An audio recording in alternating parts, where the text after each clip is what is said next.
Bapak Ibu yang dimuliakan Allah Subhanahu wa taala, kata guru kita Kiai Haji Hasan Abdullah Sahal bahwa Quran itu didampingi oleh sultan, dan salah satu sultan itu adalah kekuasaan yang paling hebat, pendidikan melahirkan uswah, lalu uswah itu melahirkan thiqah, kepercayaan, trust, lalu kemudian melahirkan ketaatan. Kalau sudah taat maka akan turunlah barokah.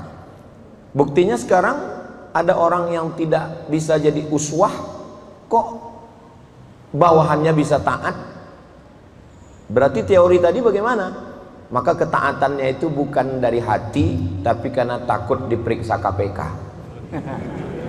Itu bisa juga melahirkan ketaatan. Dan bangunan-bangunan begini akan tumbang dengan sendirinya, karena dia dibangun dari pondasi yang tidak kuat. Maka Al-Quran itu sebagai sebuah manhaj kehidupan, maka dia sudah memberikan kepada kita gambaran modal dasar utama bangunan. Ini bangunan yang kokoh, yang cantik dan indah ini, dasar yang pertama kali adalah ya ayyuhalladzina amanu, percaya dulu. Setelah percaya, ittaqullah, takutlah kepada Allah. Tapi takutnya bukan sembarang takut, haqqa tuqatih. Setelah muncul rasa takut, wala tamutunna illa wa antum muslimun. Percaya, takut, berserah diri kepada Allah. Percaya itu begini, kabarnya di Jalan Sudirman ada razia. Percaya atau enggak percaya? Saya percaya. Kalau percaya maka pakai helm standar SNI, pakai sepatu karena ada aturan baru, pakai sendal kena razia, sampai lampu hidup semuanya. Itu takwa namanya. Jadi kalau sudah percaya muncul rasa takwa.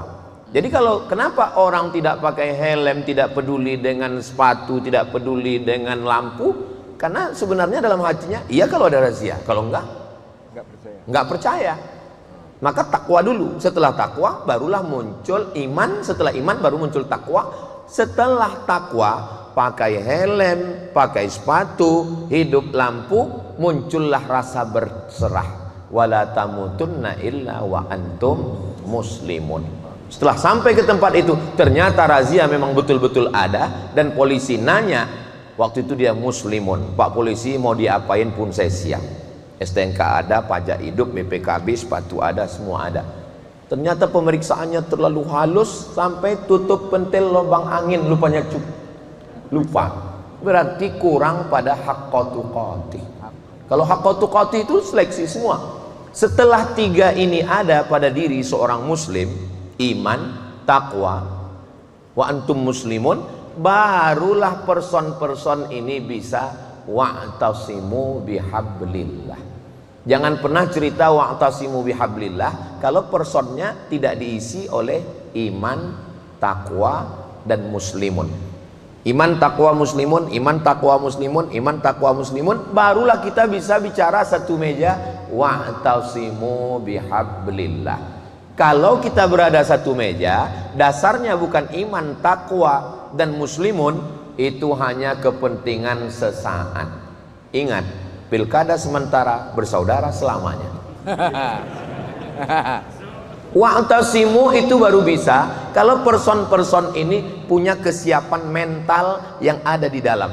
Setelah sama kita duduk satu meja, barulah wa'tasimu bihablillah. Karena wa'tasimu karena harta binasa, wa'tasimu karena kuasa sirna, paling lama 5 tahun, 2 periode, 10 tahun, itu pun kalau tidak ditangkap KPK. Wa'tasimu bihablillah, kekal abadi, kalimatu haqqin 'alaiha nahya wa 'alaiha namutu wa biha nub'atsu insyaallah taala minal aminin. Saya dari Pulau Sumatera, Ustadz Salim Afillah dari Pulau Jawa. Habib Saleh mengalir darah Nabi Muhammad dalam dirinya, Habib. Tapi kita bisa duduk bersama. Kenapa? Apa yang mengikat kita? Wa'tasimu bihablillahi jami'an.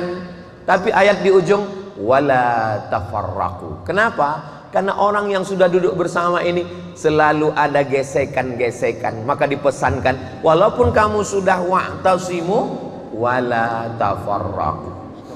Oke, kita sudah bisa berjalan, ada program keumatan, ada kita persiapkan sultan dalam bentuk pendidikan. Tapi yang namanya gesekan, kalau pepatah orang Melayu mengatakan, sedangkan telur ayam disangka lagi bersentuh, apatah lagi hati manusia. Telur ayam dalam sangka itu masih ada gesekan, apalagi hati kita. Apakah Ustadz Somad selama berteman dengan Ustadz Salim ini nggak ada gesekan? Ada. Saat melihat postingan dia sudah di Jepang, sakitnya hati saya. Tapi saya berusaha meredam itu. Saya setiap duduk dengan beliau ini, apakah hati saya tenang? Enggak juga. Maka wala tafarraqu. Bagaimana kita supaya wala tafarraqu? Eling, ingat-ingat, wadhkuru. Apa yang mesti diingat? Ni'matallahi 'alaikum id kuntum a'daan. Dulu kamu bermusuhan, dulu kamu kelahi, dulu kamu cakar-cakaran. Terus fa'allafa baina qulubikum. Yang menyatukan hati kamu bukan sembako. Yang menyatukan hati kamu bukan bangunan. Yang menyatukan hati kamu bukan materi, tapi apa? Fa'allafa baina qulubikum fa asbahtum bi ni'matihi ikhwana. Yang sebelumnya kamu bermusuhan, sikut menyikut, nanduk ke depan, nendang ke belakang, nyikut ke kiri, ke kanan. Kalau ada manusia model begini, tunggu Idul Adha, bismillah, wallahu akbar. Wadhkuru, ingat. Karena manusia ini lupa. Manusia diambil dari kata nasya. Nasya artinya lupa. Lupa bahwa dulu pernah kelahi, sekarang sudah dipersatukan Allah. Ingat, lupa bahwa dulu kita bukan apa-apa dan bukan siapa-siapa, sekarang sudah menjadi apa-apa dan siapa-siapa. Wadhkuru ni'matallahi 'alaikum. Dulu a'daan fa'allafa baina qulubikum. Yang menyatu ini bukan batik. Mohon maaf kalau kebetulan batiknya sama. Saya pernah dikirimi batik oleh salah satu ormas lengkap dengan uang jahitnya, lalu kemudian disuruh datang ke hotel acara pelantikan ketua dari Jakarta. 5 tahun setelah itu nggak ketemu lagi. Wal awwalu wal akhiru. Yang menyatukan itu adalah hati. Ala fil jasadi mudghah, idza salahat salahal jasadu kulluh wa idza fasadat fasadal jasadu kulluh. Tapi kalau sudah hati bertaut, walaupun yang satu pakai peci, satu pakai belangkon, maka dia tetap bisa bersama. Kenapa? Yang menyatukan adalah hati, dan yang menyatukan hati itu adalah Allah. Hati bukan punya kita, walaupun dia ada di dalam hati kita, ada dalam diri kita. Yang menyatukan itu fa asbahtum bi ni'matihi ikhwana. Ada yang lebih parah lagi, wa kuntum ala syafa hufratim minan nar. Kalau sekedar kelahi itu di dunia, kalau sekedar cakar-cakaran itu di dunia.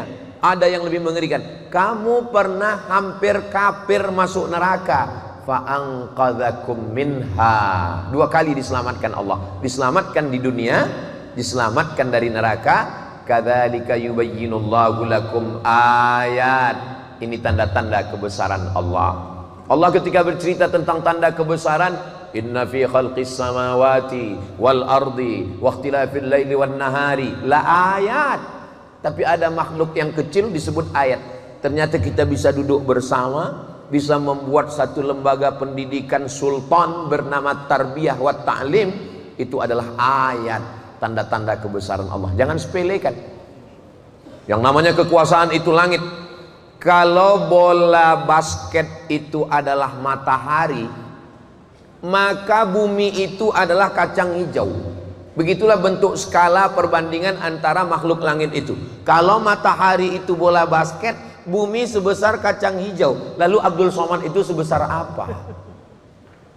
Maka duduknya kita hari ini disamakan Allah dengan makhluk-makhluk. La ayat. Bagi siapa itu? Maka kadzalika yubayyinullahu lakum ayatihi la'allakum tahtadun. Mudah-mudahan dengan itu kamu dapat hidayah. Kita selalu minta hidayah. Ihdinas siratal mustaqim, ihdinas siratal mustaqim, Allahumma hdina fiman hadait. Kita kan sudah Islam. Kita minta hidayah apa lagi? Hidayah 2. Hidayah dari tidak Islam menjadi Islam. Hidayah pertama. Hidayah yang kedua, kekal dalam Islam. Dari kelahi menjadi bersaudara, hidayah. Tapi kekal dalam persaudaraan adalah hidayah. Dari sebelumnya hanya mimbar ke mimbar, yang sebelumnya hanya ceramah, lalu kemudian kita bisa duduk bersama mendirikan sultan, lembaga pendidikan, ini hidayah. Tapi kita bisa bersama mendidik anak-anak ini. Kadzalika yubayyinullahu lakum ayatihi la'allakum tahtadun. Apakah selesai? Belum. Wal takum minkum ummatun yad'una ilal khair. Punya kekuasaan, jadi polisi, jadi tentara, jadi kepala daerah, punya pondok pesantren Islamic boarding school. Targetnya apa? Targetnya adalah wal takum minkum ummatun yad'una ilal khair wa ya'muruna bil ma'ruf wa yanhauna 'anil munkar. Jadi apapun, innal insana lafi khusr, rugi. Polisi rugi, tentara rugi, jaksa rugi, hakim rugi, kepala dinas rugi, bupati rugi. Semuanya rugi kecuali dia bisa melakukan 3. Wal takum minkum ummatun yad'una ilal khairi wa ya'muruna bil ma'rufi wa yanhauna 'anil munkar. Kalau ini kita bisa lakukan, maka kita sudah sampai pada puncak yang kita diajak satu hari berapa kali, hayya 'alal falah. Itulah dia, wa ulaika humul muflihun. Falah, kemenangan. Falah, petani. Kenapa kata petani itu diambil dari kata falah? Karena petani menggali tanah. Setelah tanah digali, digemburkan, diletakkan bibit. Setelah bibit diletakkan, dijaga supaya jangan sampai ada kuman, wereng, tikus. Setelah itu berdoa di tengah malam supaya turun hujan. Setelah dia berputik, berbuah, dijaga supaya jangan sampai dicuri orang. Sampai akhirnya buahnya mulus, bagus, cantik, indah. Nama buahnya apel. Ketika digigit ternyata kulitnya bagus, isinya bolong karena berulat. Rupa nyemprot pestisida. Bukan muflihun. Jadi proses untuk sampai kepada wa ulaika humul muflihun ini panjang. Dari personal menjadi sebuah institusional, lalu ada target ke depan, ya'muruna bil ma'ruf wa yanhauna 'anil munkar. Disitulah baru kita dikatakan berhasil, wa ulaika humul muflihun. Abdul Somad kata kiai ceramah di sana di sini belum. Kalau belum bisa ta'muruna bil ma'ruf wa tanhauna 'anil munkar, kalau hanya sekedar bicara, berkata-kata. Kalau kita punya lembaga pendidikan, kita belum dikatakan wa ulaika humul muflihun. Kalau anak-anak kita ini belum menjadi wal takum minkum ummatun yad'una ilal khair. Ummatun, bukan personal. Karena nggak bisa personal. Kesolehan individual tidak melahirkan apa-apa. Mesti melahirkan kesolehan sosial. Yang sekarang bertarung pilkada, bupati, gubernur, wali kota, itu usianya rata-rata 30-an. Yang paling muda. Jadi kalau 30-an berarti lahirnya tahun 90-an. Ketika itu belum familiar lagi rumah Quran, belum lahir generasi Qurani. Tapi saya yakin dan percaya setelah ini 10 tahun, 20 tahun akan datang. Saya sekarang ini tidak merasa sedang kultum. Saya sedang memberikan pembekalan untuk calon bupati ke kantor KPU. 10-20 tahun lagi mereka inilah yang akan menjadi calon bupati, calon gubernur, calon presiden, calon menteri, wali kota, BUMN, panglima, polisi, tentara, semuanya menyatu dalam ahlullah. Mereka adalah Al-Quran yamshi alal ard kana khuluquhul Quran. Akhlaknya adalah Al-Quran. Itulah agaknya yang dapat saya sampaikan, karena saya berusaha betul untuk fokus pada ayat tadi. Dan karena kalau saya ngomong meleset dikit, ini bahan hilang ini dekat kiai. Maka alhamdulillah akhirnya saya selamat juga sampai ke tujuan berkat doa bapak ibu dan adik-adik semua. Soalnya kalau saya salah sedikit, nampak betul kelemahan saya sedang menjaga image saya ini di depan adik-adik saya ini. Terima kasih, matur suwun sangat. Saya tutup dengan pantun penutup, menangkap puyuh di Bukit Selasih. Thank you dan terima kasih.